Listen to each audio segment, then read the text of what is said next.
Kapag may anak kang special child, may special needs, ka-adjust talaga kayo buong buhay niyo. Parang magsasara yung mundo sa'yo.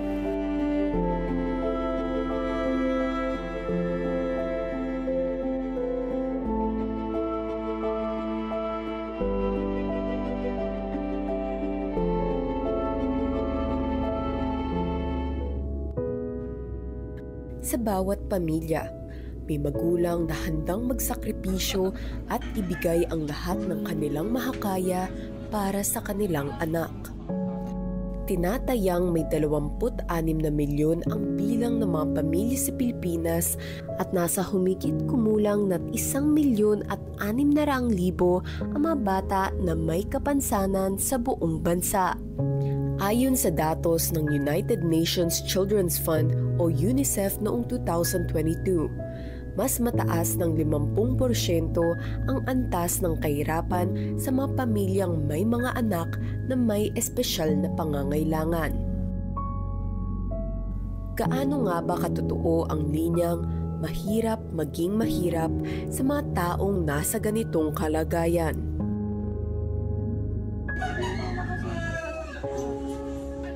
Sa isa sa mga eskinita ng Caloocan nakatira ang pamilya ni Jen. 34 na taong gulang at ina ng 3 anak. Bilang ilaw ng tahanan, naging trabaho na ni Jen ang magbigay ng liwanag sa buhay ng kanilang mga anak. Sa pangpanganay ko po ay si Jarrell Kim, 10 taong gulang. Na-diagnose siya ng doktor na meron siyang microcephaly, global developmental delay na naging intellectual disability na daw, tapos meron siyang epilepsy, autism din po. Dati ano lang siya, parang mild lang yung pagka-autism niya. Yung na-ER siya, kasi buong araw yun, imagine nyo, 12 hours siyang nag-seizure. Parang hindi na, Jarrell, hindi na siya lumilingon, anak, kasi mama, yung dating malambing na, yung mayakap sa akin ngayon, wala na, parang nagyangkod na ako. Kung mabilis man ang pag-ikot ng mundo para sa iba, kabaliktaran naman ito para sa pamilya nila. Dahil para kay Jen, dito na sa 4 na sulok ng kanilang munting tahanan, umikot ang kanyang buhay. Pag panggabi yung asawa ko, nandito siya sa umaga. Pag wala siyang ekstrang trabaho, na tutulungan niya ako dito sa bahay, tapos sa mga bata. Minsan siya pa naghatid sundo sa pangalawa kong anak. Tapos pag kailangan kong umalis, wala. Pag umaga naman siya, solo ko lahat. Ako lahat sa hapon na siya, kaya gabi ako. Doble-doble man ang bigat sa mga gawain, may kita pa rin sa kanyang bawat kilos ang ibang klaseng pag-aaruga ng isang mapagmahal na ina. Ako bilang may anak na ganito, gusto kong magtrabaho. Silipin mo si kuya mo doon. Hindi ko naman siya pwedeng iwan. May kayang mag-alaga sa kanya. Ako yung nanay. Kumbaga meron kaming instinct na, uy, yung anak mo nararamdaman mo hindi siya okay kasi hindi siya nagsasalita eh. So hindi ko siya pwedeng iwan.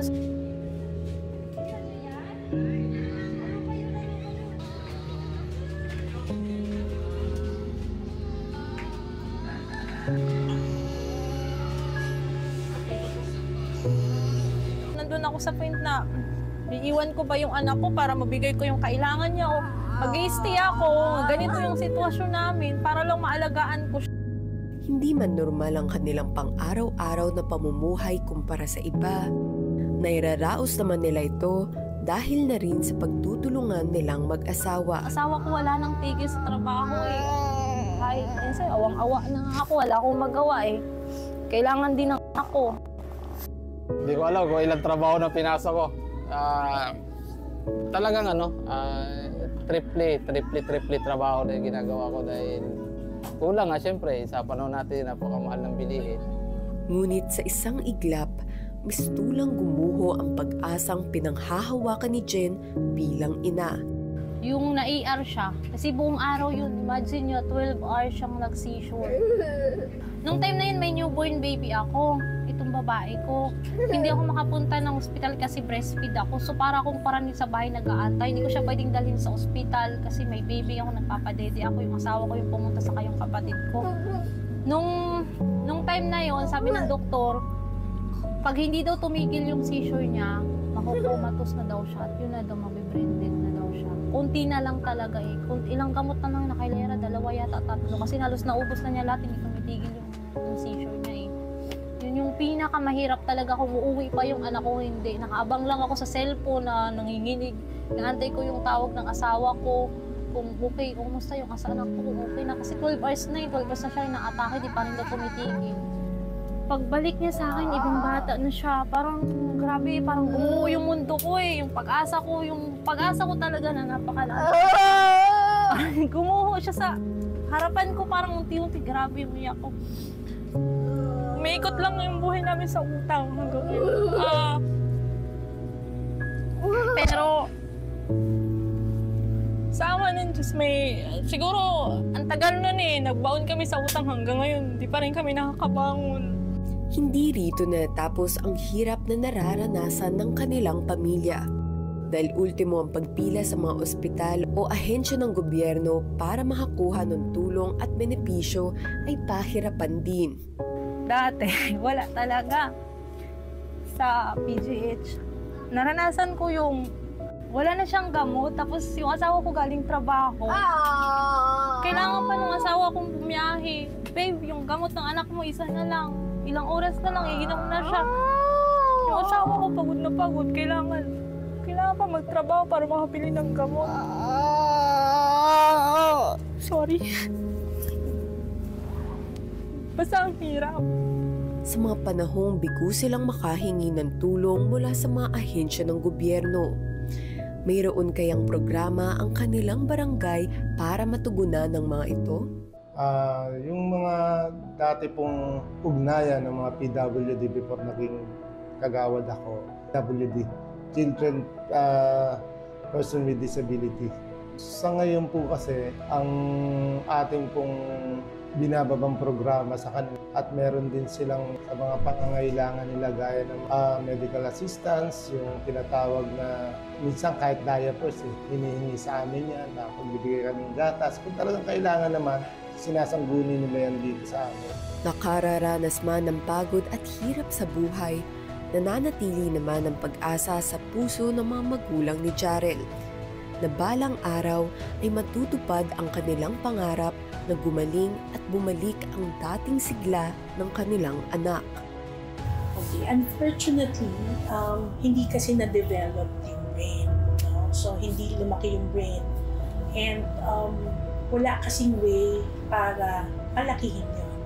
Though, nagde-develop naman, kumbaga, continuous naman na lumalaki pa yung brain natin until 21 years old. Kaya lang, yung sa kanya, maliit na yung brain niya talaga, maliit yung skull niya, hindi mako-contain na lumaki. So, hindi lang naman sa case si Jarel, no?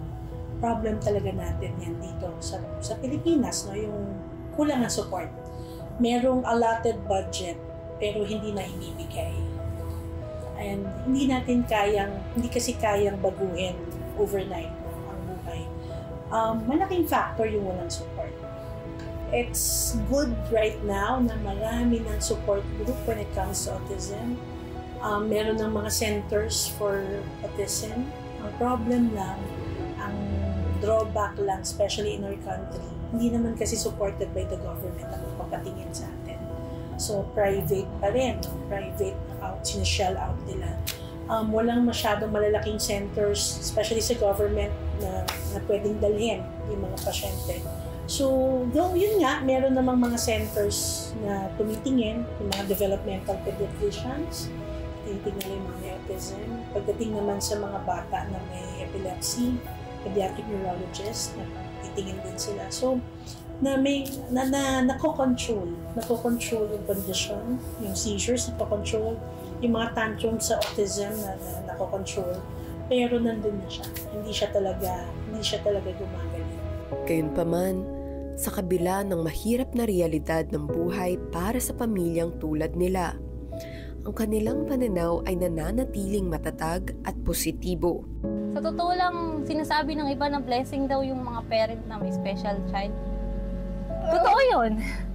Hindi ko masasabi financial ha, hindi kami mayaman sa ganun. Pero yung love ni God na binigay sa ating lahat ng tao, pinarealize yun sa akin ng maaga. Sa edad na 24, 25, narealize ko yung kahalagahan ng buhay. So hanggat nandito ako, minamahal ko talaga siya, binibigay ko yung kaya ko hanggang sa maaabot na makakaya ko. O kaya ako, kasi pwede rin akong magkasakit. Nararamdaman ko na rin yung katawan ko nanghihina eh. Yun lang yung may share ko sa mga katulad kong nanay na laban lang ha. Kaya niya. Pwede kayong mapagod, umiyak. Pero di tayo pwedeng sumuko. Para sa kanila kasi sila sa atin sila sumuhugot ng lakas eh. Kung wala tayo, paano na sila? Kung siya sinukuan, laban ko talaga. Kasi nakikita kong lumalaban siya eh. Hanggat sabi ko nun, hanggat lumalaban ka, naklalaban din ako. Kaya pinatatag ako ng batang to. Self, tatag ka lang ha, kaya mo yan. Pwede kang umiyak. Sige lang, okay lang yan. Pwede kang magsabi pag di mo na kaya. Sige. Pero matulog ka naman. Huwag ka masyadong magpuyat. Diyos ko, baka mamaya. Mauna ka pa sa anak mo, huwag naman. Kawawa, alagaan mo yung sarili mo. Kaya mo yan. Matatag ka. Para sa mga anak mo, lumaban ka ha. Magdasal lang, maniwala ka sa akin. Kaya mo yan.